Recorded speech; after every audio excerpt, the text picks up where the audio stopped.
I was mid-presentation to investors when my wife's brother walked in and said, "We're going with my concept instead." The room applauded. I closed my laptop, smiled, and said, "Enjoy the funding." 48 hours later, the CFO was begging at my door, and their faces went pale when they realized I'd already taken everything with me. You ever have one of those days where you wake up thinking, yeah, today's the day everything finally clicks, and by noon you're wondering if you're secretly living in a sitcom written by your worst enemy? That was me. Tuesday morning, caffeinated to the point of prophecy, wearing my one good suit, ready to pitch 3 years of blood, sweat, and PowerPoint slides to a room full of investors who smelled like old money and condescension. I practiced my presentation so many times that even my coffee maker could probably explain the stabilization algorithm. I walked into that glass-walled boardroom feeling like a man about to drop the mic. Instead, I got dropkicked by karma and loafers named Trent. Trent, my wife Amber's younger brother, was the kind of guy who'd walk into a funeral wearing sunglasses and call it networking. He had that frat boy confidence that came from never facing consequences, and a jawline that screamed, "My dad owns the company," which, technically, he did.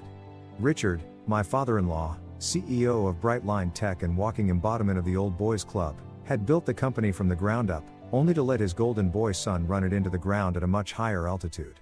Anyway, there I was, clicking through my slides, explaining how our new system could stabilize wireless transmission even in fluctuating environments, when the door swung open like a courtroom drama entrance.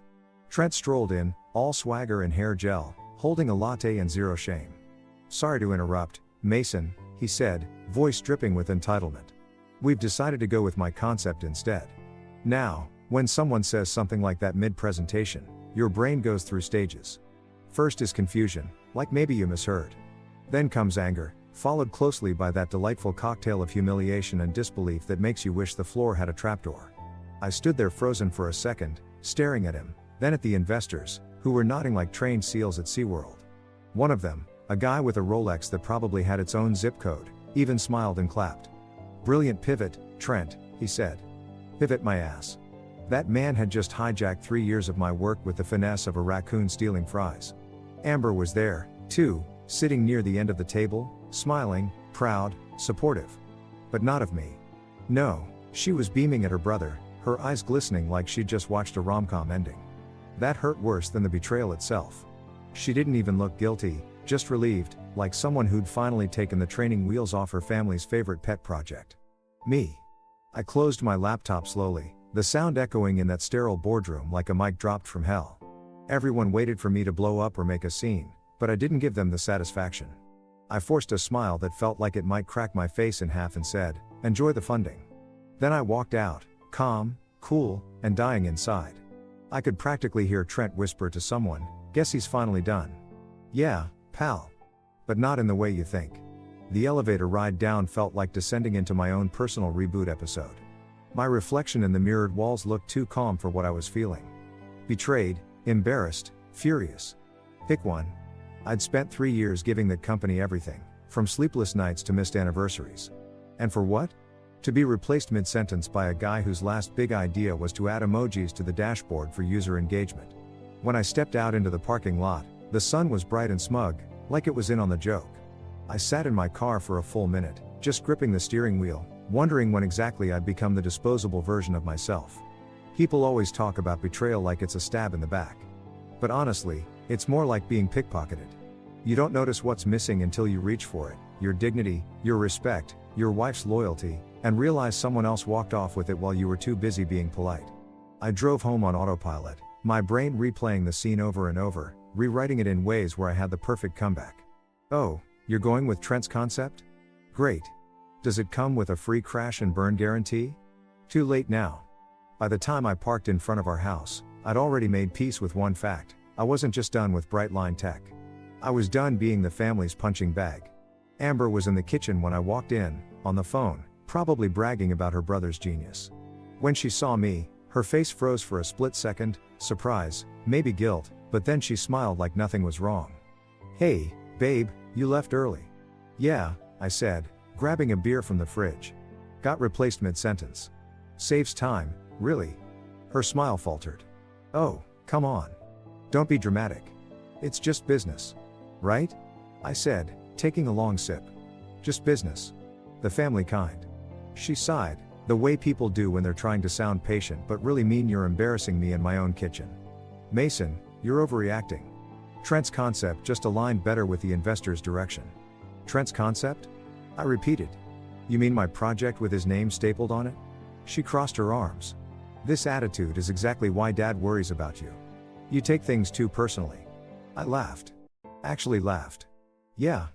Well, getting robbed in broad daylight tends to feel a little personal, Amber. She rolled her eyes and turned back to her phone. You'll thank us later. This could be good for the company. There it was. Us. Not me. Not even him. Us. The family unit that apparently had a secret membership card I never got. I looked at her, this woman I'd married thinking we were partners, and realized she wasn't even on my side of the chessboard anymore. I was just the expendable pawn who thought love could outrank bloodline. I finished my beer, tossed the bottle in the sink, and said, you know what? You're right. Thank you. You just saved me 3 more years of wasting my life. She frowned. Mason, don't be rash. But I was already walking out of the kitchen, not storming, not slamming doors, just walking. The quiet kind of anger that doesn't make noise because it's too focused.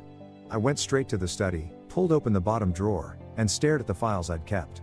Notes, test logs, backup drives, all of it. My work.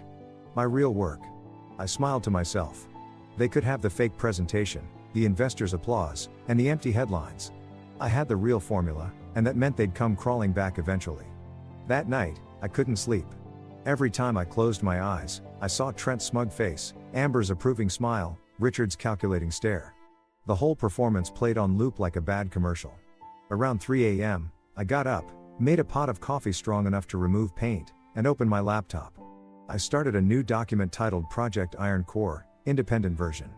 The cursor blinked like it was daring me to start over. So I did. By sunrise, I'd outlined my next move. I wasn't going to rant online, sue anyone, or make a scene. That's what amateurs do.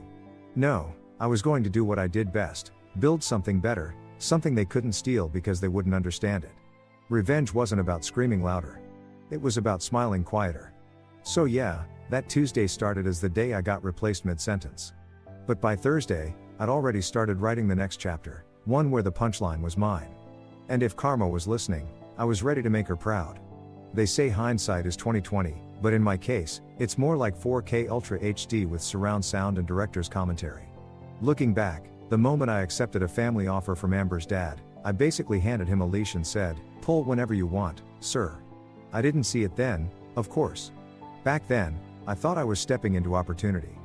Joining Brightline Tech sounded classy, like one of those sleek Silicon Valley companies where people ride scooters and pretend kombucha is a personality. Spoiler alert, it was less innovative startup and more family cult with quarterly reports. I'd worked my way up the hard way. My first job was fixing printers at a call center that smelled like burnt coffee and regret. Then I freelanced for a few tech firms, grinding out code while eating ramen that came in more flavors than dignity. So when Richard, my soon-to-be father-in-law, pulled me aside during our engagement dinner and said, Mason, I could use a sharp mind like yours at Brightline, I thought I'd just been knighted. The man wore tailored suits, had a voice that could sell ice to Antarctica, and reeked of cigar money and generational arrogance. We're all family here, he said. That should have been the red flag. In corporate language, we're all family here translates to we don't pay you enough to complain. So there I was, Mason, the loyal husband/engineer, bright-eyed and stupid enough to believe nepotism could work in my favor. I joined Brightline with dreams of respect, collaboration, maybe even a corner office one day. Instead, I got fluorescent lighting, lukewarm coffee, and a front row seat to Trent's mediocrity on parade. He was the ideas guy. Every company has one. The guy who walks into meetings uninvited, throws out buzzwords like synergy and scalability, and then disappears right before the work starts. And guess who had to make those ideas actually work? Yeah. Yours truly. At first, I didn't mind. I told myself it was just part of earning trust, proving my worth, the usual self-delusion people use before they realize they're being exploited. Every week, Richard would give one of his motivational speeches to the team. We're not just a company, we're a legacy. While I was in the back, mentally calculating how much caffeine it would take to survive the next sprint. The day I realized I was just free labor in a family-run circus started like any other Monday. Too early, too caffeinated, and too optimistic for what was about to hit me. I was halfway through debugging a module when Trent strolled into my office wearing designer sneakers and the confidence of a man who's never been told no. "Bro," he said, dragging out the word like it was a threat. "Dad wants to see the prototype." "Which one?" I asked, not looking up. "The one you've been working on," he said. "You know, my project." I looked up then. "Your project?" He grinned, that perfectly punchable grin. "Yeah, man. The stabilization module. The investors love it. I'm presenting it next week." For a moment, I thought he was joking. But Trent didn't joke about stealing credit. He did it as naturally as breathing. "You do realize," I said slowly, "that I wrote the entire code from scratch, right?" He waved his hand like I was interrupting his vibe. "We're family, Mason. What's yours is ours. If homicide were legal in small doses, I'd have qualified for parole by lunch." Still, I bit my tongue, mostly because Amber had been pushing the whole "it's just temporary" line. She said her dad respected my work, that he saw me as a future partner in the company. Partner? Right. I was the unpaid intern with better grammar.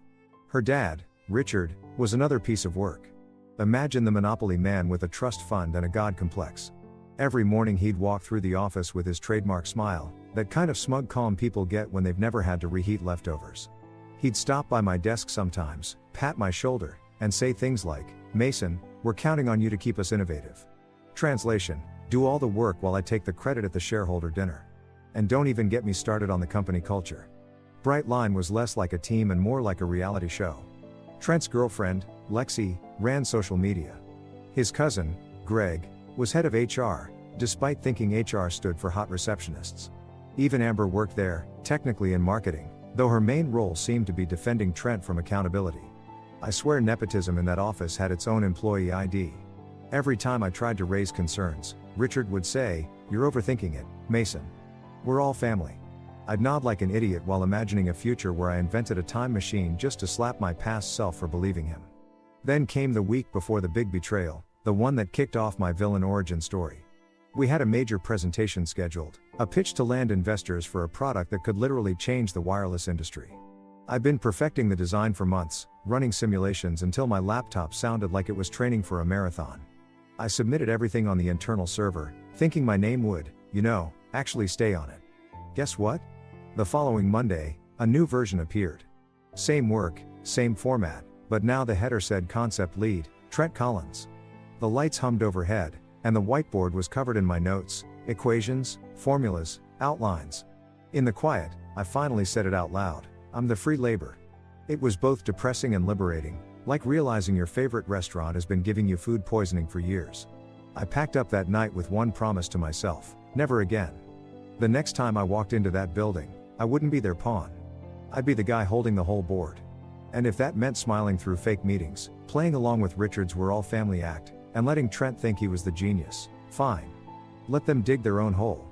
I'd be the one selling the shovels. So yeah, I didn't get here by luck. I got here by caffeine, unpaid overtime, and the sheer stupidity of believing family meant fairness. Brightline Tech wasn't just a company. It was a perfectly air-conditioned trap. But by the time I realized I'd walked into it, I was already planning my way out. Because if there's one thing I learned working for the Collins clan, it's that family might screw you over faster than a stranger, but they never see it coming when you screw back harder. You ever wake up the morning after a disaster and convince yourself it was all a dream? Yeah, that was me on Wednesday, for about 8 seconds. Then I saw the half-packed boxes in my living room, remembered Trent's smirk, Amber's "it's just business" speech, and, boom, back to reality. Population: one idiot husband who got professionally pickpocketed. I brewed my coffee like it owed me child support, triple shot, no mercy, and stared at my reflection in the microwave door. There it was. The face of a man who'd spent years saving a company that couldn't even save him a seat. My phone buzzed. I ignored it. Probably Amber texting something tone-deaf like, "You'll find something new. Proud of you for being mature." Mature? Yeah, because silence is maturity when rage could file a police report. By 8:30, I decided to go back to the office. Not for closure, not for revenge, at least, that's what I told myself. I just wanted to collect my things before someone accidentally repurposed my desk into a shrine for Trent's greatness. I drove there on complete autopilot, windows down, the kind of morning sun that dares you to feel hopeful. My car stereo played some old rock track, and for a moment, I almost convinced myself this was a new chapter. Maybe I'd start a consulting firm. maybe even teach. Then I pulled into the parking lot and saw the big bright line logo shining like it was mocking me. My stomach dropped like it had seen the bill at a steakhouse. The lobby looked the same. Modern, sterile, pretentious. Glass walls everywhere, like the building was proud of having no secrets, except the big one they just pulled on me. Leia, the receptionist, spotted me immediately. Her eyes widened like she'd just seen a ghost haunting its own workplace. "Mr. Mason?" she whispered. "You okay?" "Fantastic," I said. "Just cleaning up the crime scene." Her lips twitched. "If you need me to fake a fire drill while you sneak out, I can." "Appreciate it," I said, giving her a small smile. "But I think the place will burn on its own soon enough." I walked down the hall to my office. Correction, Trent's new innovation workspace. According to the sign on the door, he'd actually renamed it. The audacity was Olympic level. Inside, it looked like someone had tried to stage a tech bro habitat. My plants were gone, replaced with a neon hustle hard sign. My ergonomic chair had been swapped for some Instagram-friendly beanbag that screamed unemployed in 6 months. I ignored the decor and went straight for my desk. Most of my stuff was still there, my notebooks, flash drives, a mug that said "World's Okayest Employee." Irony hits different now. I started packing quietly, but I could feel eyes on me. People walking by would slow down, pretending to check emails while sneaking pity glances. The rumor mill must have been working overtime. In corporate culture, watching someone fall from grace is better than Netflix. Then came the cherry on top. My so-called manager, Jeff, a guy who built his career entirely on forwarding my emails and calling it delegation, strolled in like he owned the place. "Hey, Mason," he said, too cheerful. "Didn't expect to see you." "Yeah," I said. "I wanted to leave before you changed the Wi-Fi password." Quote. He chuckled, missing the sarcasm entirely. "Listen, man. No hard feelings, right? Trent just connected better with the investors." "Of course," I said, closing a box. "They always love the guy with good hair and bad math." He frowned, clearly not sure if I was joking. Spoiler, I wasn't. Before he could reply, his phone buzzed. He glanced at it, mumbled something about a follow-up meeting, and bolted like a man allergic to confrontation. Typical Jeff, emotionally ghosting mid-sentence since 2016. I sat down for a moment, just to breathe, surrounded by the echoes of a job that used to mean something. Every scribble on the whiteboard, every sticky note, every dent in the desk, it was all me. Every sleepless night I spent making sure Trent didn't crash the project now looked like evidence in my own betrayal. My phone buzzed again. Amber. I sighed and looked. Her text said, "Trent's presentation killed. Everyone loved it." My thumbs hovered over the screen for a second before typing, "I bet." Then I tossed the phone onto the table like it was contaminated. The bitterness hit hard, the kind that makes your coffee taste like regret. I knew I had to leave before I said something unprintable to someone who didn't deserve the courtesy of hearing it. So I took one last look at the office, the desk that had seen more of my life than my own living room, and placed my company badge on top. I left it there like a calling card at a funeral. On my way out, Zara from research spotted me by the elevator. She was one of the few sane people in that building. "You're leaving?" she asked softly. "Seems that way." Her expression tightened. "You didn't deserve this, you know." "Yeah," I said, pressing the elevator button. "But life's not an HR department." She laughed, then frowned. For what it's worth, Trent's demo was rough. That got my attention. "Rough?" "More like a tech apocalypse," she whispered. He was sweating through his shirt by the second slide. Half the code crashed on launch. You could smell the panic from the hallway. I smirked. "Good. Hope the crash report sends him a thank you note." The elevator dinged, doors sliding open like the universe was cueing my exit. "If he asks for help," Zara said, lowering her voice, "what do I tell him?" I grinned. "Tell him to Google humility." The doors closed, and I couldn't stop smiling. For the first time that week, I felt something other than fury. I felt vindicated, because no matter how much they'd taken from me, they couldn't fake competence. I drove home slower this time, letting that petty little joy marinate. The sky was overcast, but I swear it looked brighter than usual. When I got back, Amber wasn't there. Probably out celebrating Trent's big win. Good. I needed quiet. I cracked open another beer, sat on the couch, and started flipping through my notebooks. Inside were pages of calculations, sketches, timestamps, all the proof I'd ever need that the core tech was mine. I'd kept backup logs, version histories, even cloud timestamps tied to my personal email. Every detail was airtight. As I looked through it all, something strange happened. I stopped feeling like a victim. I started feeling dangerous. There's a special kind of calm that comes when you realize the people who screwed you over are about to crash without you. They think they've won, but you're the only one holding the safety manual. It's like watching someone steal your car and knowing the engine blows up at 40 miles per hour. By evening, my phone had blown up with messages. Amber again, dinner tonight. Dad wants to talk. I stared at it for a full minute, then typed, tell him to talk to his new genius instead. Sent. Blocked. Freedom never tasted so satisfying. Later that night, as I boxed up the rest of my old work gear, I realized something. Every empire built on lies eventually collapses under its own ego. Brightline Tech was a house of mirrors, all flash, no foundation, and Trent had just set fire to the blueprint. As for me, I was finally out. No more fake family meetings. No more unpaid overtime. No more pretending I was part of something that only saw me as a tool. I poured another drink, raised it to the empty room, and said, to new beginnings, preferably ones that don't involve in-laws. Outside, thunder rumbled like the universe was toasting back. The next morning would bring phone calls, panic, maybe even a visit. But that night, sitting in my quiet apartment, surrounded by my own work, my real work, I felt something I hadn't felt in years. Control. And for once, the only approval I needed came from the man in the reflection of my beer bottle. Tired, betrayed, but finally free enough to smile. Thursday morning, 9:02 a.m. I was halfway through making breakfast, if you can call black coffee and cold pizza a balanced meal, when my phone started buzzing like it owed someone money. I ignored it once, twice. But the third time it started vibrating off the counter like it had something to confess. I glanced at the screen. Unknown number. Normally, that's a straight to voicemail situation, but something in my gut said, this will be good. I answered with my most uninterested voice. Yeah? Mason, buddy, it's Colin. The voice was frantic, shaky, the kind of tone you hear right before someone asks if you know CPR. I sipped my coffee. Colin. The CFO. The man who once told me to simplify my innovation speak because investors don't like big words. How could I forget? He laughed nervously.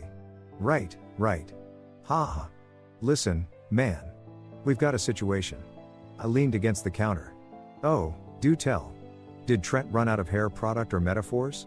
Colin didn't take the bait. It's the demo. The big investor meeting. It's not working. I pretended to gasp, clutching my imaginary pearls. Not working? You mean the revolutionary concept your golden boy developed all by himself? Look, Mason, he said, his voice cracking like a teenager at prom. We just need a few pointers. Maybe walk us through the build again. I swear it's urgent. The investors are flying in at 11. We can't afford another crash. I took a long sip, letting the silence marinate like fine revenge wine. Sounds serious. It is serious, he said, desperate now. Trent's freaking out. Richard's pacing the conference room. And Amber, well, Amber's trying to do damage control with Claire from the investor group. We need you, man. I couldn't help it. I laughed out loud. Oh, I bet you do. But see, the thing is, Colin, I'm kind of busy right now. My toaster is having a mental breakdown, and someone's got to supervise. Mason, please. Click. I hung up and grinned so wide I could have sold toothpaste. You know that deep, soul-level satisfaction that comes when karma finally does her job? That was me, standing in my kitchen with yesterday's pizza and a front row seat to poetic justice. For once, I didn't feel powerless. I didn't feel small. I felt like the guy who left the movie 10 minutes early, knowing exactly how it ends. Still, curiosity is a stubborn friend. I opened my laptop and logged into the Brightline internal news feed. I'd kept my credentials active, just in case. Sure enough, there it was. Investor demo postponed due to technical issues. Translation: Trent's masterpiece exploded on launch like a cheap firework. I scrolled through the comments section. Employees gossiping in coded corporate speak. Zorro, so. Anyone know what happened with the stabilization prototype? Leia, front desk, rumor says Trent unplugged something important. Devin_Joe, can confirm. He unplugged Mason. I nearly spit out my coffee. At 9:45, the phone buzzed again. Same number. I let it ring. Then it buzzed again. And again. Then Amber's name appeared on the screen. I almost didn't pick up, but curiosity won again. Plus, I was dying to hear how she'd spin this. Hey, sweetheart, I said, dripping with fake cheer. How's the family empire? Mason, this isn't funny, she snapped. The demo failed completely. The code's broken and the investors are already here. Oh no, I said, feigning concern. That must be so stressful, having to rely on stolen work and all. She huffed. You're being childish. Probably, I said. But at least I'm not unemployed and a plagiarist. Mason, she hissed. Please, can you just come help? You know this affects me, too. Ah, there it was. The me card. Amber could turn global warming into a personal inconvenience. You mean your brother embarrassed the entire company and now your name's attached to the fallout? Her silence said everything. Amber, I said finally. I'm flattered you think I can fix Trent's mess, but I'm all booked up today. Got a lot of not saving idiots on the schedule. Then I hung up again, gently this time, out of respect for the art of satisfaction. For the next hour, I lounged on my couch watching reruns of Shark Tank, sipping my coffee while imagining the chaos over at Bright Line. Richard pacing like a zoo lion. Colin sweating through his suit. Amber trying to look composed while Trent probably blamed the air conditioning. I almost felt bad. Almost. By 10:30, the texts started pouring in. Zara, Colin, even Jeff, all variations of please come back. My favorite was from Trent himself. Bro, we need you, bro. The same guy who erased my name off a 3-year project suddenly remembered we share pronouns. I didn't reply. Instead, I texted Zara privately, how bad is it? She replied instantly, imagine a dumpster fire. Now add fireworks and a live audience. I laughed so hard I nearly choked. Around 11, I put on some music and went back to my laptop. Not the Bright Line stuff, my stuff. The real formula, the one I'd quietly rebuilt under a new name, Iron Core. Cleaner, faster, smarter. I had it documented, patented, time-stamped. No one could touch it. Every line of code, every model refinement, every test result, mine. Theirs was a cheap imitation built on arrogance. My phone buzzed again. Colin, persistent as a telemarketer. I let it go to voicemail, then hit play just for fun. Mason, buddy, it's Colin again. Look, we're sorry, okay? Maybe we handled things badly, but you've got to understand, the company's on the line here. The investors are threatening to pull funding. Trent's losing it. Please, just come by for an hour. I'll make it worth your while. Whatever you want, we'll figure it out. I whistled. Whatever I want. That was rich, coming from a man whose idea of negotiation used to be free parking validation. Still, I'll admit, hearing him panic lit something inside me. Not pity. Power. The kind of power that comes from knowing your silence is more valuable than their begging. Around noon, I got dressed. Nothing fancy, just jeans and a t-shirt that said not my problem. I walked out to the balcony, phone in hand, and called Colin back. Mason, thank God. I cut him off. Hey, quick question. What's Trent doing right now? He's rewriting slides. The investors are waiting in the conference room. Cool, I said. So here's what you're going to do. You're going to tell him I said hi, then tell him I said no. And tell Richard to stop calling, because every time my phone buzzes, my hourly rate doubles. Mason, please. Colin, I interrupted. You had one job. Keep your house clean. Instead, you let a guy with the IQ of wet cardboard hijack my life's work. So now you get to clean up the mess without me.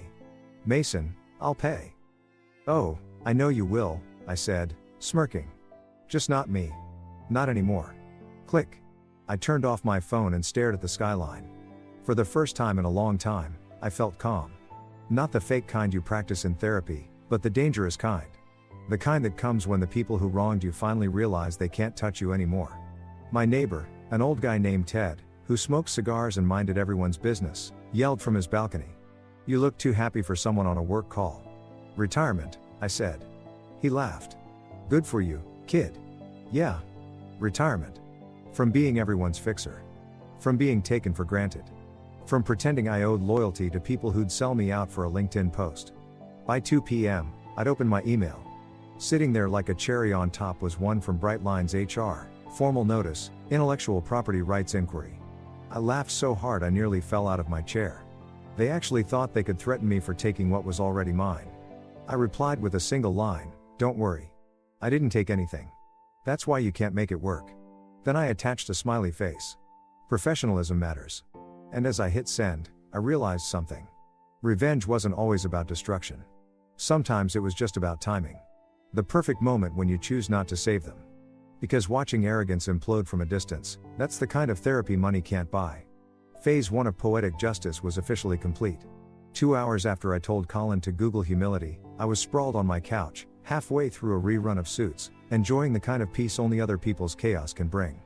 My coffee had gone cold, my phone was on airplane mode, and I was humming along to the theme song like a man whose enemies were finally paying their karmic bills. Then came the knock. Not a polite, "Excuse me, may I?" knock. No, this one sounded like the person on the other side had a personal grudge against wood. 3 rapid, heavy thuds, followed by silence. The kind of silence that says, "Open up, or I'll start using my forehead." I sighed. If that's another delivery scam, I swear. I opened the door. And there he was. Richard Collins, my father-in-law, CEO of Brightline Tech, destroyer of good moods. Except this time, he didn't look like a man in charge. His perfect hair was slightly out of place. His tie hung loose like it had given up on him, and there was a faint layer of sweat glistening on his forehead. It was like seeing a lion show up at your door wearing a flea collar.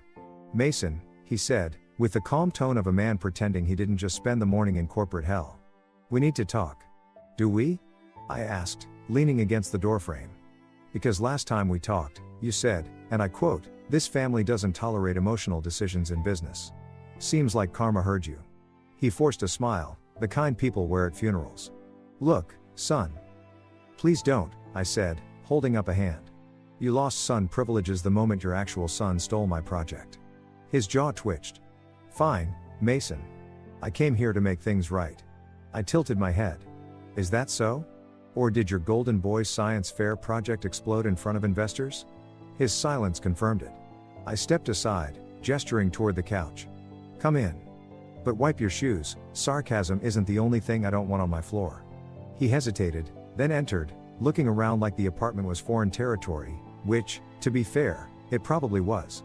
He didn't exactly visit the homes of the people who made him rich. I sat opposite him and let him speak first. Always let desperate men dig their own hole. "Mason," he began, smoothing his tie like it might help him find dignity. "The investors, well, they're considering withdrawing completely. Trent's demo malfunctioned. The system crashed multiple times. The backup presentation failed."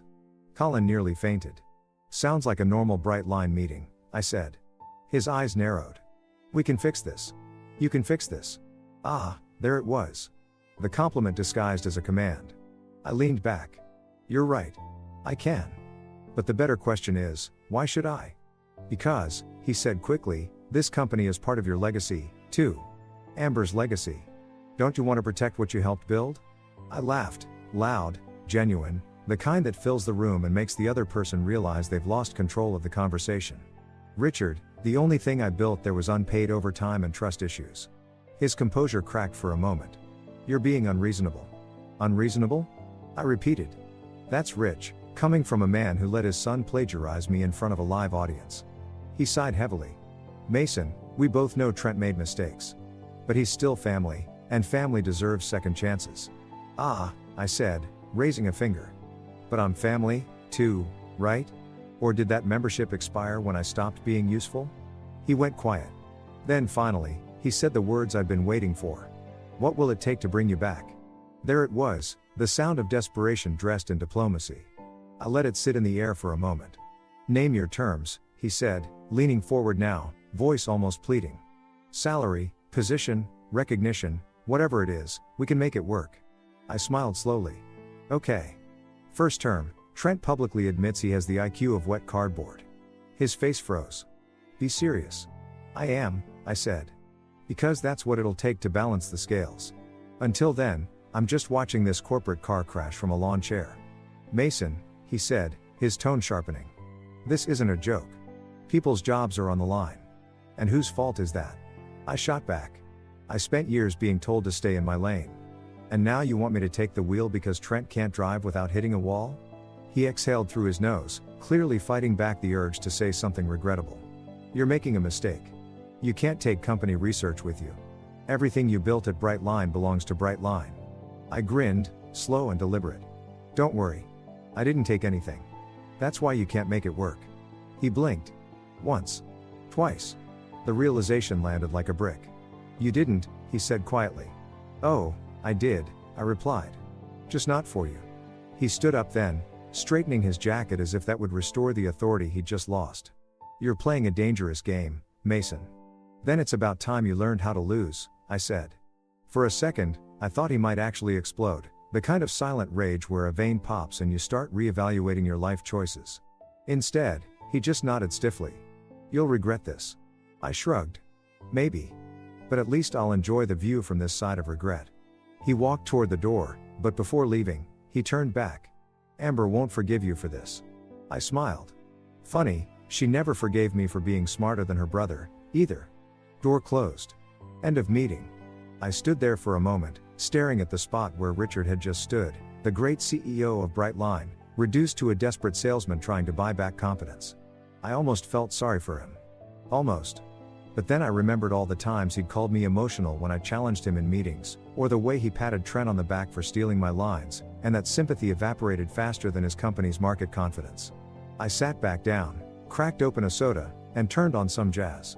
The kind of smooth, arrogant music that makes victory feel cinematic. My phone buzzed again. A text from Amber. Dad came to see you. Please tell me you didn't make it worse. Me? Oh, absolutely. It's my new hobby. She didn't reply. Instead, a few minutes later, I got a call from Zara. Okay, she said breathlessly. Whatever you did, it worked. Richard came back from your place looking like he aged 10 years. The investors are threatening to walk, and Trent's in the restroom crying. Not even kidding. I grinned. Well, at least something's functioning in that building. Mason, she said, lowering her voice. This is chaos, but it's beautiful chaos. Just wait, I said. The best part's still coming. Please tell me you're not planning arson. Nope, I said, stretching my legs. I'm planning entrepreneurship. That night, as the city lights flickered outside my window, I started drafting the final blueprint for Ironcore Labs. My own company. My own tech. No stolen credits, no family politics, no fake smiles, just my work, my name, and my rules. By the time midnight rolled around, I'd already registered the domain and written a tagline, built on integrity. Powered by revenge. And the best part? I wasn't even angry anymore. Just amused. Because when people like Richard and Trent hit rock bottom, they don't realize it's not gravity that pulled them there, it's ego. So yeah, a visitor named Desperation came knocking that day. I welcomed him in, offered him a seat, let him talk himself into a corner, and sent him home empty-handed. It felt like redemption served at room temperature, with a side of petty satisfaction. By Friday morning, I was sitting at my favorite cafe, the one with Wi-Fi strong enough to download Karma in HD, nursing my fourth cup of coffee and wondering what victory was supposed to feel like. Turns out it feels a lot like caffeine-induced arrogance. The Brightline saga was imploding faster than a reality TV marriage, and I was just the guy in the audience with popcorn and screenshots. The bell above the door chimed, and in walked Claire Dean, one of the lead investors from the Brightline fiasco. You know those people who look expensive even when they're just ordering a latte? That was Claire. She wore her wealth like it was tailored, because it probably was. When I'd seen her before, she was sitting in the front row at that disaster of a presentation, pretending to look impressed while Trent confused a metric for a metaphor. Mason, she said as she approached, voice calm but eyes sharp. Thanks for agreeing to meet. Hey, no problem, I said, gesturing to the seat across from me. I charge extra for short notice consultations, though. She smiled faintly and sat down. Let's start with the obvious. What the hell happened in there? I leaned back. Corporate plagiarism with a side of incompetence. Her brow arched. So Trent really had nothing to do with the project? Trent thinks API is a new social app, I said. So no. Not a damn thing. Claire exhaled, rubbing her temples. That explains why the code crashed before we even hit the demo stage. Yeah, I said. Turns out, pretending to be smart isn't the same as being smart. Who knew?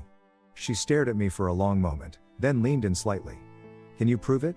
I sipped my coffee. I can do better than that. I pulled out a flash drive and slid it across the table. I can show it. Her eyes flicked down at the drive like it was the Holy Grail. What's this? The real formula, I said, lowering my voice. The original stabilization code, the one that actually works. You kept it? Of course, I said. You think I'd let those idiots take my life's work without a backup? Please. I may be a fool in love, but I'm not suicidal. She chuckled, shaking her head. I have to admit, this is bold. Bold? I said. Claire, they stole my work and tried to repackage it with Trent's name on it. I'm just repossessing my dignity one bite at a time. Her gaze softened, but only slightly. Who owns this tech? Legally speaking. I do, I said without hesitation. Independent development, time-stamped, documented, backed up, notarized, and occasionally cursed at between 2 and 4 a.m. I've got every email, every build log, and every version saved going back 3 years. It's mine. She raised a brow, clearly impressed. You were planning this? Planning? No, I said. Paranoid? Always. She laughed quietly, but there was something calculating behind her smile. You realize this puts you in a very powerful position. Mason, Brightline's investors aren't just mad. They're humiliated. Richard's been dodging calls since yesterday. Trent's been disinvited from every board dinner in the city. I couldn't help grinning. So you're saying it's my time to shine? I'm saying, she said, leaning forward, we'd rather put our money behind someone competent. Someone like you. Now, if my coffee hadn't already woken me up, that sentence sure did. Come again? Claire smiled. I represent a few investment partners who were very interested in your project before it went off the rails. We're not tied to Brightline anymore.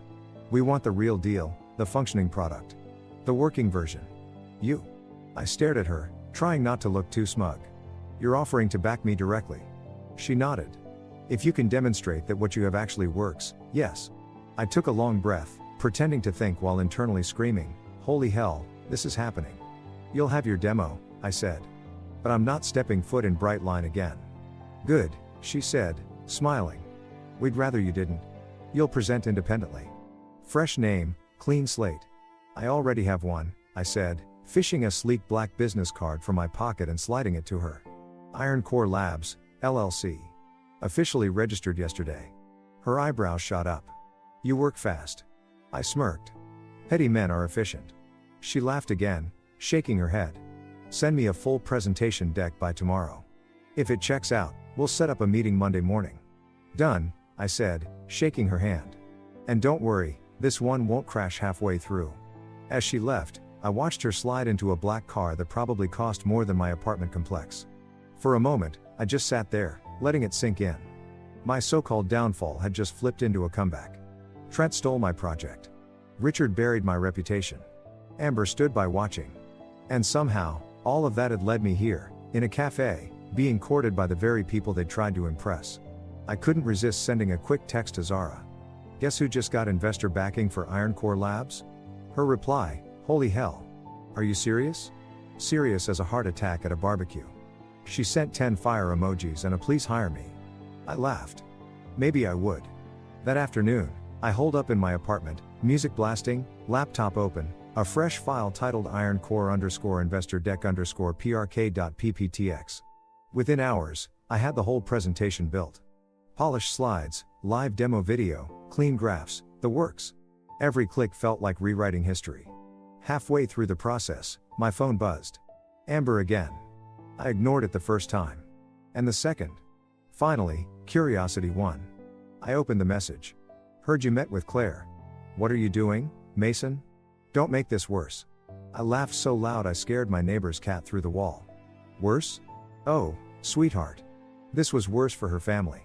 I typed back, just building something that actually works. Try it sometime. Then I muted her. By evening, I sent Claire the deck along with a note, prototype ready for live demo.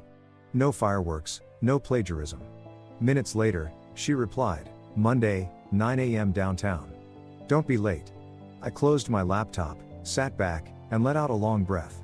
For the first time in months, I felt that electric thrill. Not revenge, not anger, purpose. The kind that keeps you up at night, but in a good way. The kind that says, you're back. Around midnight, I poured myself a drink and went out onto the balcony. The city lights stretched out below, bright and restless, like ambition itself. My phone buzzed one last time that night. Zara again.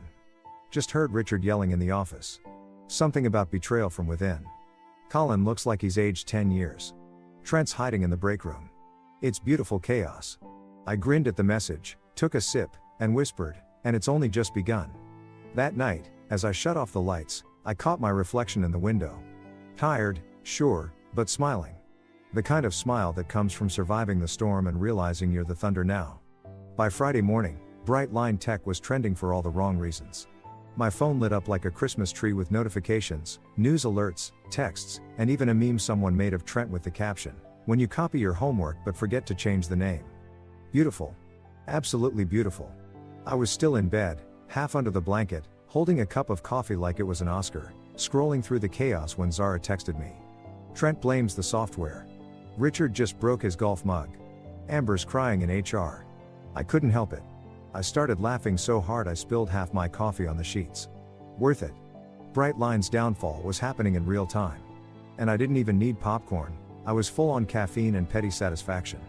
The company that once told me I lacked leadership initiative was now falling apart because their actual leadership thought competence was optional.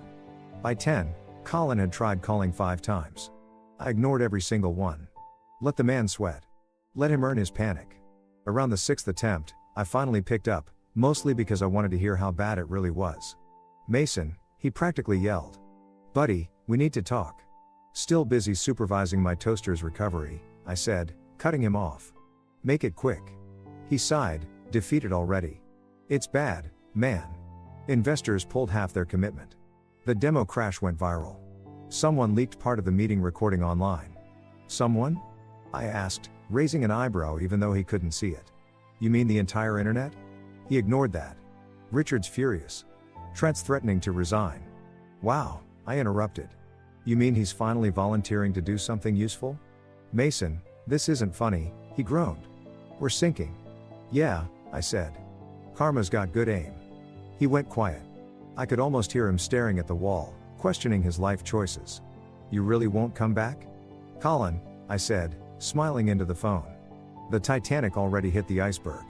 I'm just selling life jackets at a discount. Then I hung up. I swear the satisfaction of ending that call should be bottled and sold as therapy. After that, I decided to get some air. I threw on a hoodie, grabbed my laptop, and went to a nearby cafe, the same one where I'd met Claire. The place was buzzing, and not just from espresso. A few people at a nearby table were actually talking about Brightline. Did you see the video? That CEO guy looked like he was about to cry. I heard the investors walked out halfway through. Man, that's what happens when you fake it till you break it. I sipped my latte and smiled like the universe's favorite audience member. My phone buzzed again. Zara, my unofficial correspondent, was back at it. Colin just blamed the janitor for bad energy. Trent locked himself in his office. Amber's asking if you're behind this. Tell her I'm too busy being awesome. A few seconds later, Zara sent a photo, Amber sitting in HR, mascara smudged, eyes red. I zoomed in. Not out of cruelty. Okay, maybe a little, but because it was poetic. The woman who once told me I was too emotional for business decisions was now sobbing because her family's empire was crumbling faster than a dry cookie. I texted back, the irony is strong with this one. By noon, I'd switched from coffee to iced tea and from quiet satisfaction to full-blown scheming. I'd already sent Claire everything she needed for the investor meeting on Monday. But the Brightline implosion was a free show, and I wasn't about to look away. I opened the news again. Headline after headline. Brightline Tech faces investor exodus after failed demo. Richard Collins silent amid corporate collapse. Anonymous source claims stolen research behind Brightline's downfall. Anonymous source, huh? Wonder who that could be. My phone rang again. Amber this time. I stared at the screen for a good 10 seconds before answering. Hey, sunshine, I said. How's the circus? Mason, she said, voice trembling. I'm trying to fix this, but the investors won't even talk to Dad. What did you do?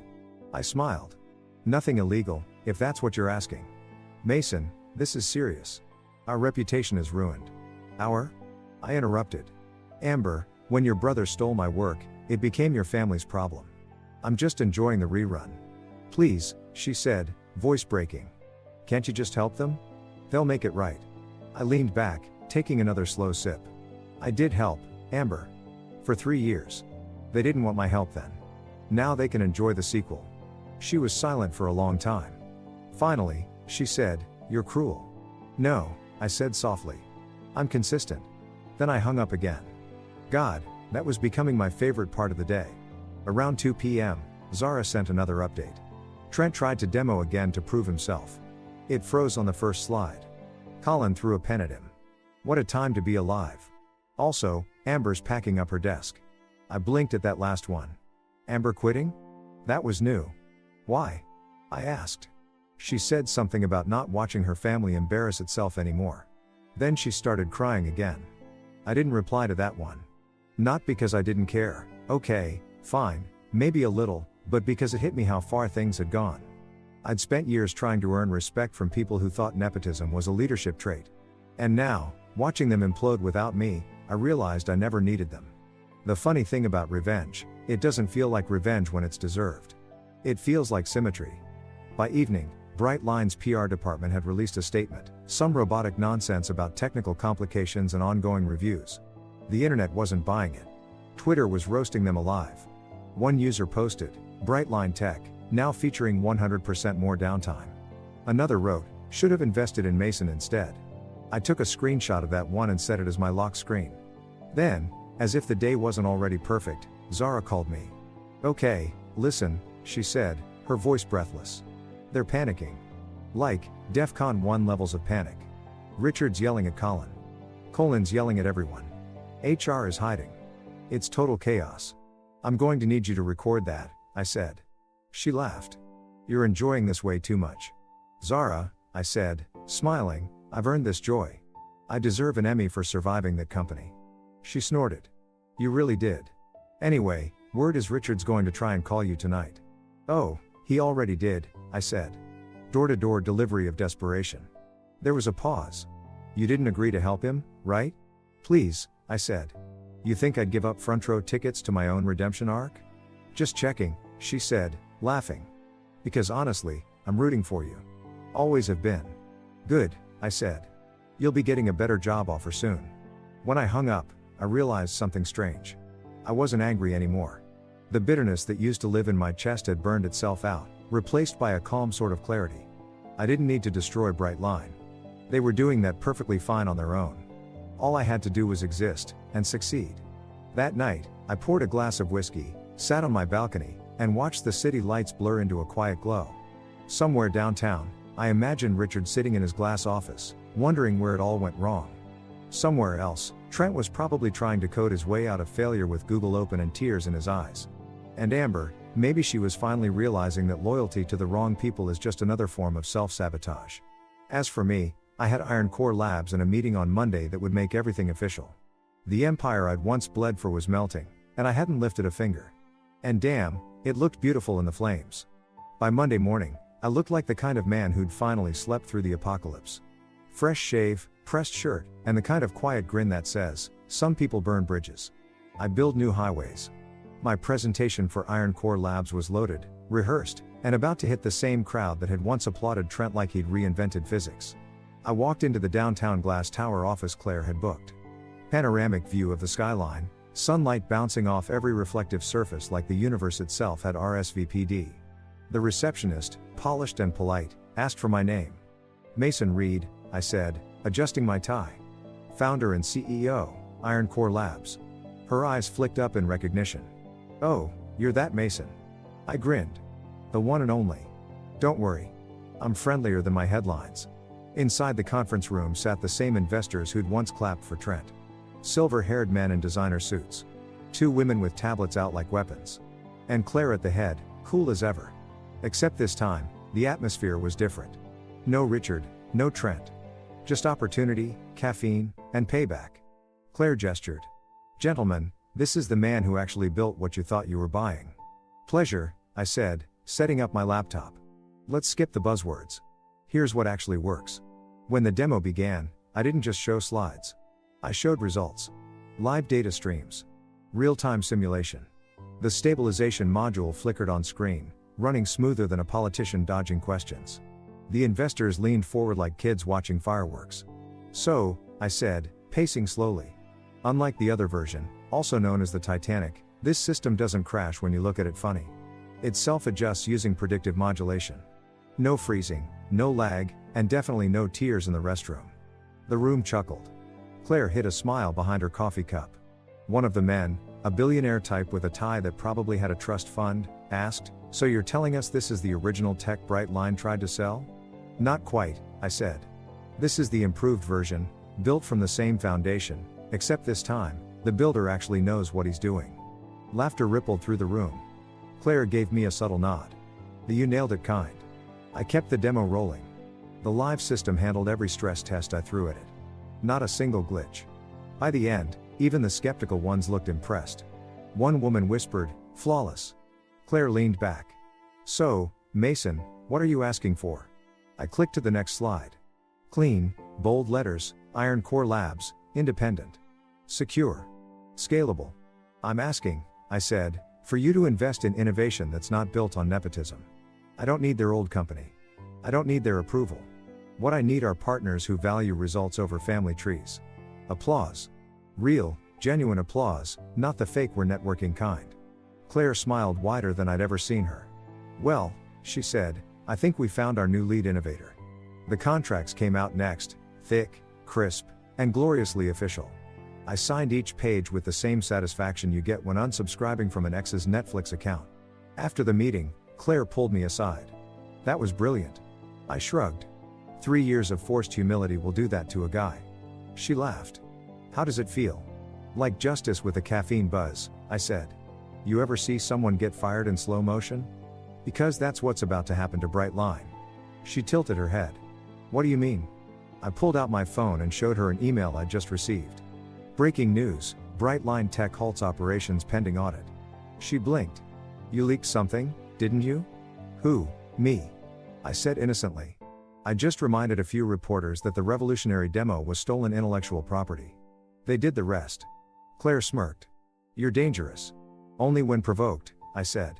Outside, I walked into the sunlight feeling 10 pounds lighter. For the first time in years, I wasn't someone's employee or someone's in-law project. I was my own showman. I headed straight to my car, rolled down the windows, and turned up the radio. The announcer's voice cut through the static. "In tech news, Brightline Tech faces massive backlash after reports of internal misconduct and product theft. Sources claim a former engineer, Mason Reed, may have been the rightful creator of their failed product." I actually laughed out loud. "Former engineer, huh? Try upgrade." My phone buzzed again. Zara, naturally. "They're losing their minds. Richard's been in meetings all day. Trent's hiding. Amber's threatening PR lawsuits. And I just got funded. No way. Iron Core? Iron Core. Signed and sealed. Holy crap, Mason. You did it. Correction, we did it. You're getting a job offer soon." Her reply was all caps and celebratory emojis. By lunchtime, I was walking into a rooftop restaurant, phone buzzing nonstop with congratulations from old coworkers, friends, even 1 or 2 Brightline employees who jumped ship mid-synergy. Everyone wanted to know the same thing. Was the rumor true? Oh, it was true. And I was loving every second of it. I ordered a burger, toasted my success with a Coke, and replayed the week's events in my head like a highlight reel. Me walking out of that boardroom in humiliation. Richard begging at my door. Trent crying into his PowerPoint. Amber realizing her last name wasn't a career. And now me, signing multi-million-dollar contracts under a new name. When the waitress brought the bill, she smiled. "Are you the guy from the news?" I chuckled. "Depends. Do I look guilty or successful?" "Successful," she said. "The guilty ones don't tip well." I left her 20%. Petty men have class, too. That evening, I drove home through downtown traffic, phone still buzzing with updates. A text from Colin popped up. "You really did it. Congrats, man. Wish I'd backed you sooner." "You wish," I typed back. And then another message, from an unknown number. "We need to talk. Amber." I stared at it for a long moment, then set the phone face down. She could wait.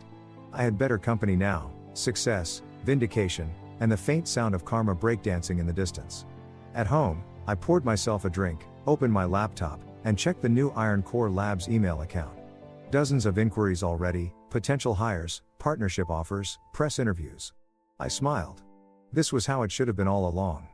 As the city lights flickered on outside, I thought back to that day in the boardroom when Trent cut me off mid-sentence. That smug look, that applause, Amber's proud little smile. It was burned into my memory, but now it didn't sting. It was fuel. Because if he hadn't humiliated me that day, I might never have left. I'd still be fixing his broken code and pretending to be grateful. Instead, I'd become the guy who stole the spotlight back without even raising his voice. My favorite part? Watching them try to explain my success to the press. He was a valued team member. Right. The same team member they replaced with nepotism and ego. I opened one last message from Claire. "Congratulations again, Mason.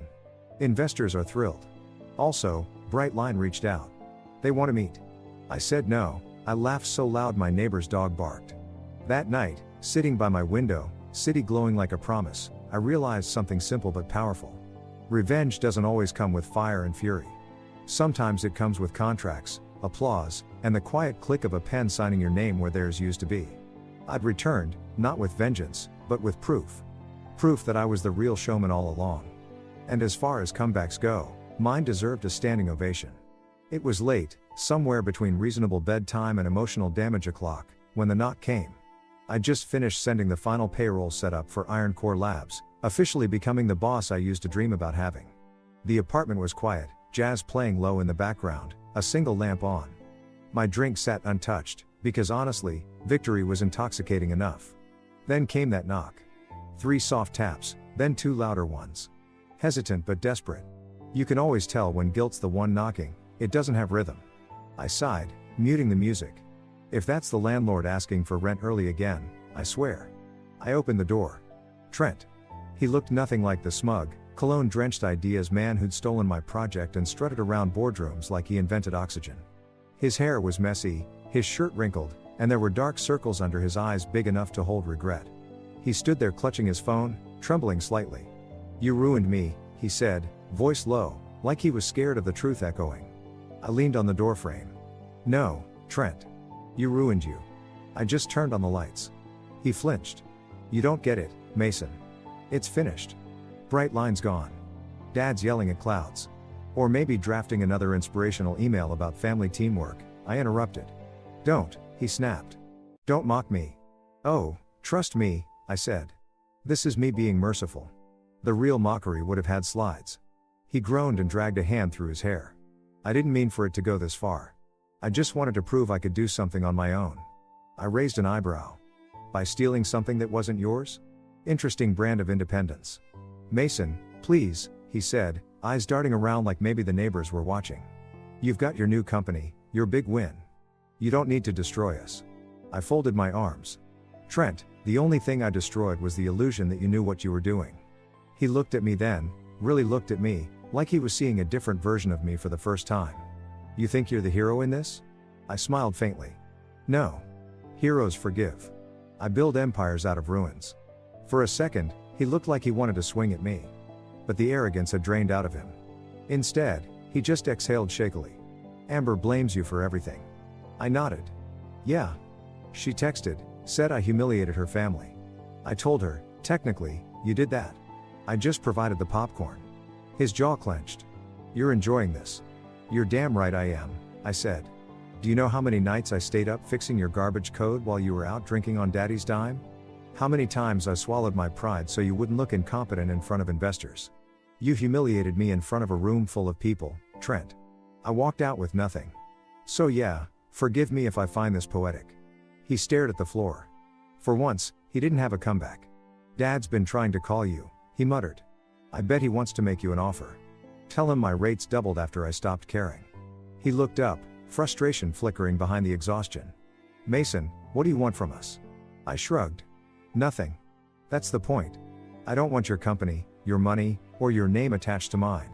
I just want you to live with the fact that the guy you replaced mid-sentence is the same guy whose name is now trending under #Iron Core Revolution." His lips parted like he was about to say something, then closed again. He had no fight left. Just fear. After a long silence, he said softly, "I messed up." I nodded slowly. "Yeah. You did. Can you ever forgive me?" That one hit differently. It wasn't fake, not performative. For the first time in his spoiled, entitled life, Trent sounded like a man who'd finally seen his reflection without the family name fogging it up. I took a breath. "Trent, forgiveness isn't my currency anymore. I trade in lessons. And you've just had the most expensive one of your life." He looked like he might cry.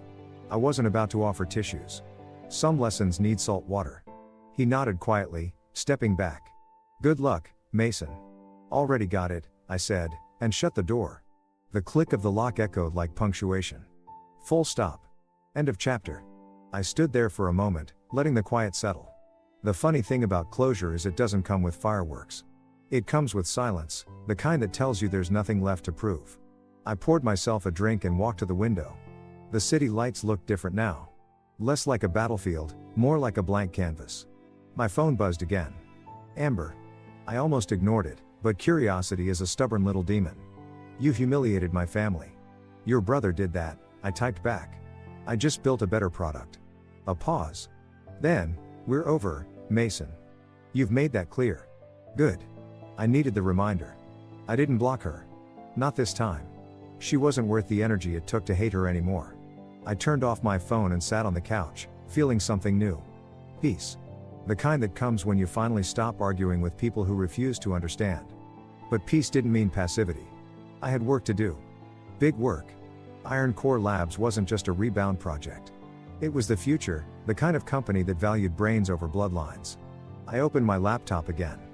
The screen cast a soft glow across the room.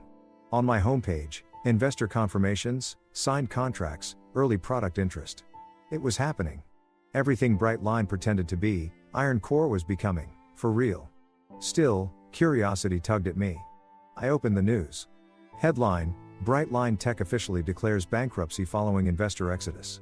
Below it, a picture of Richard standing outside his office, reporters swarming. The man looked small. Defeated.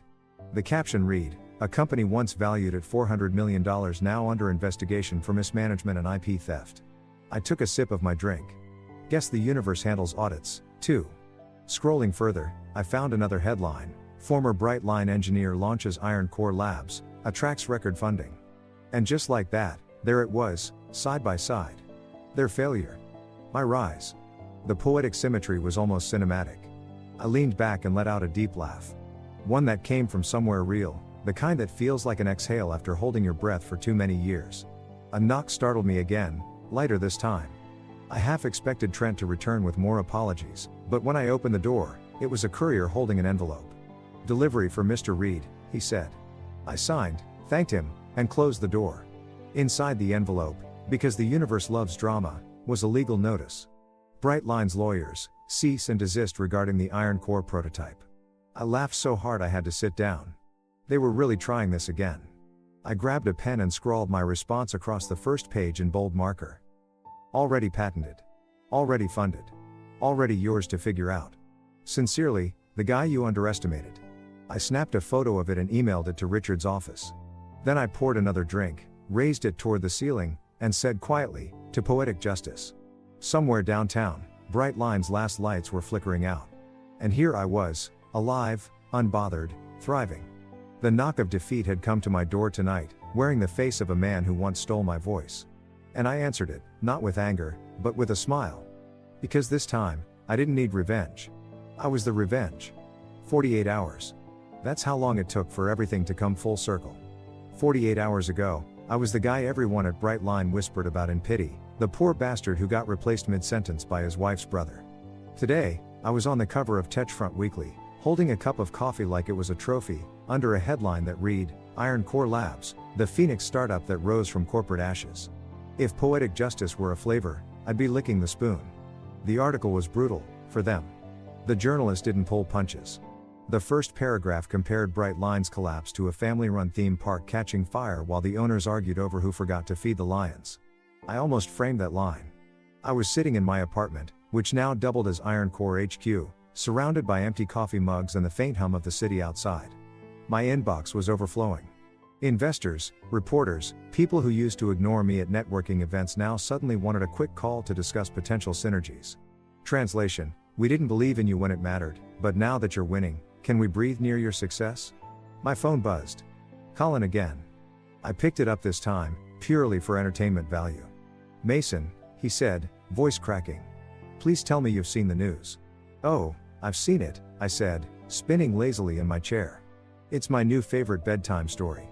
This is bad, man, he said, panic seeping through the line. Richard's losing it. We're completely out of funding. The board's resigning. I don't even know who's still technically employed. That's wild, I said, feigning sympathy. Almost like firing your smartest employee and replacing him with a haircut was a bad idea. He groaned. Look, you made your point. But we need help. The patents, the prototypes, everything's tangled. The lawyers are circling. If we don't find a way out. Colin, I said, cutting him off. Buddy, listen carefully. You're trying to save a building that's already rubble, and I'm the guy selling blueprints for skyscrapers. He was quiet for a moment. Then, Quietly, Richard wants to make you another offer. Triple what you were making before. Full rights. Full recognition. Recognition? I repeated. You mean the kind where they pretend I never existed until it's convenient? Yeah, no, thanks. My coffee machine gives me more recognition. Mason, please. Colin, I said, my tone soft but final. It's over. Tell Richard the funding he's begging for, it's already coming to me. Then, with the kind of satisfaction you can't fake, I hung up. I leaned back, exhaled, and grinned. It's already coming to me. That was my victory lap. 3 years of quiet humiliation, all paid off in a single mic drop. But the universe, apparently, wasn't done giving me encore moments. At precisely 9 a.m., there was a knock at my door. Not a timid one, firm, corporate, expensive. I opened it and found myself looking at a man in a dark navy suit, holding an envelope with the Brightline logo barely visible under a coffee stain. He looked like he hadn't slept in a week. Mason Reed? He asked. Depends, I said. You here to sue me or congratulate me? He didn't blink. Both, probably. Cool, I said, stepping aside. Come on in. I've got coffee and moral superiority. He handed me the envelope, official notice from Brightline's legal department. I tore it open while he stood there fidgeting. Inside was a cease and desist letter, again claiming that Iron Core's tech potentially infringed on Brightline's proprietary intellectual property. I read it once, then laughed so hard the poor guy jumped. You're serious? They're still doing this? I'm just the messenger, he said quickly. They also asked if you'd consider a meeting to amicably resolve things. Amicably, I repeated, smiling. That's lawyer speak for we are desperate and can't afford the lawsuit. He looked like he wanted to vanish. So should I tell them? Tell them I'll meet, I said. His eyes widened. But not at their office. They can come here. I like home field advantage. He nodded nervously and left. 10 minutes later, my phone buzzed. Private number. I answered. Mason. Richard's voice, gravelly, tired, humbled. 3 words I never thought I'd use about that man. We appreciate you agreeing to talk. I didn't agree to talk, I said. I agreed to watch you squirm in person. There's a difference. He sighed. You've made your point. We made mistakes. Plural, I said. Lots of them. Some in PowerPoint. I'm not here to fight, he said. We're offering a buyout. 50% ownership of Iron Core in exchange for merging under the Brightline umbrella. You'd have full operational control. I nearly spit out my coffee. So you want me to take the company you killed, strap it to mine, and call it teamwork? Mason. Richard, I interrupted. Do you hear yourself? Brightline isn't an umbrella. It's a burned down tent. He went quiet. Then, you won't last without a larger infrastructure. I laughed. You said the same thing about the internet in 2003, didn't you? Silence. Then the line clicked dead. He'd hung up, probably realizing that I wasn't coming back. Not for any price. By noon, the internet had decided Brightline was officially cancelled. Employees were posting their resignation letters on LinkedIn like war trophies. One guy captioned his post, leaving the Titanic before it becomes a submarine. It had 12,000 likes. Claire called later that afternoon. Mason, I just got off a call with the board. You'll want to hear this. Let me guess, I said. They're dissolving, she said. Their investors are redirecting funds to you. I smiled. Good to know I'm a great recycling program. She chuckled. How does it feel to be the man who dethroned a family empire? I thought about it for a second. Honestly? Like I should start buying more comfortable chairs. Empires are overrated, but good lumbar support is forever. We both laughed. After hanging up, I took a walk. The city was alive, buzzing, vibrant. The air smelled like rain and coffee beans. I stopped at a newsstand. And there it was again, Iron Core Labs, the startup that outsmarted legacy giants. I bought 3 copies. Not for ego. Just for history.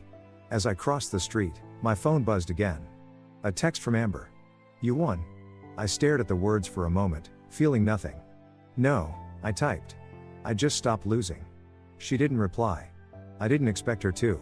When I got home, I poured myself another coffee. I swear my bloodstream was 70% espresso at this point, and sat down to review Iron Core's new contracts. Everything was falling into place. Offices, staff, funding, freedom. Still, something tugged at me. A strange emptiness sitting underneath the victory. For so long, my drive had been fueled by anger, by the need to prove them wrong. Now that I had what I wanted. What next? I opened the window and stared at the skyline. The same one I used to look at after miserable workdays, wondering when my break would come. It came, all right, just with a side of fire and sarcasm. My doorbell rang again. This time, I was ready for anything. I opened it to find Zara standing there, holding 2 coffees and wearing a grin big enough to power a small city. "Thought you'd need caffeine for whatever world domination plan you're working on," she said, handing me one. "Bless you," I said. "You're the only person who understands me." She looked around the apartment, cables, laptops, a whiteboard full of scribbles. "So this is Iron Core HQ, huh? Smells like ambition and poor sleep hygiene." I smirked. "We're going for a minimalist startup vibe. You know, small space, big dreams, no unpaid interns." She laughed. "Well, consider me your first hire. But I want benefits and coffee that isn't reheated sadness." "Deal," I said. We clinked our cups together like champagne. For the next hour, we sat side by side brainstorming logos, taglines, and ideas. She had that same spark I used to have before Brightline beat it out of me. Pure creativity, unfiltered optimism. It reminded me why I started this in the first place. Halfway through, she looked at me and said, "You know what's crazy? You could have walked away quietly, found another job, but instead you built something better." "Yeah," I said. Because I realized something. Revenge fades. But legacy sticks. She smiled.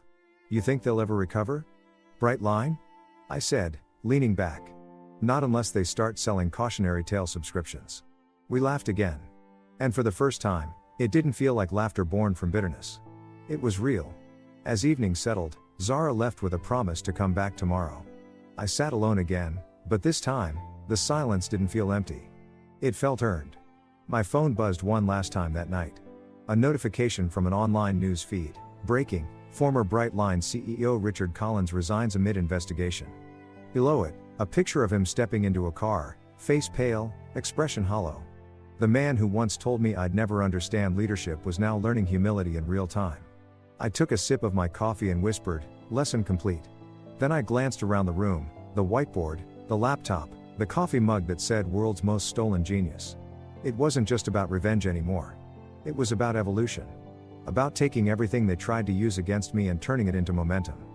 48 hours earlier, I'd been a ghost haunting their failure. Now I was the future they couldn't buy back. And damn, it felt good to be alive. When I finally shut down for the night, I walked out onto the balcony. The city hummed below, indifferent, but full of possibility. Somewhere down there, new people were making the same mistakes, trusting the wrong bosses, letting the wrong people take credit. But somewhere else, a few were learning the same lesson I had. Sometimes losing everything is the only way to find out who you are without them. I raised my mug to the skyline. "To the ones who doubted me," I said softly. "You built the fire. I built the forge." And as the night breeze hit my face, carrying the sound of distant traffic and possibility, I smiled. Not the bitter smile of a man getting even. But the calm, steady grin of someone who finally won by walking away. Because in the end, revenge wasn't in wrecking their company. It was in building mine. One sarcastic smile at a time.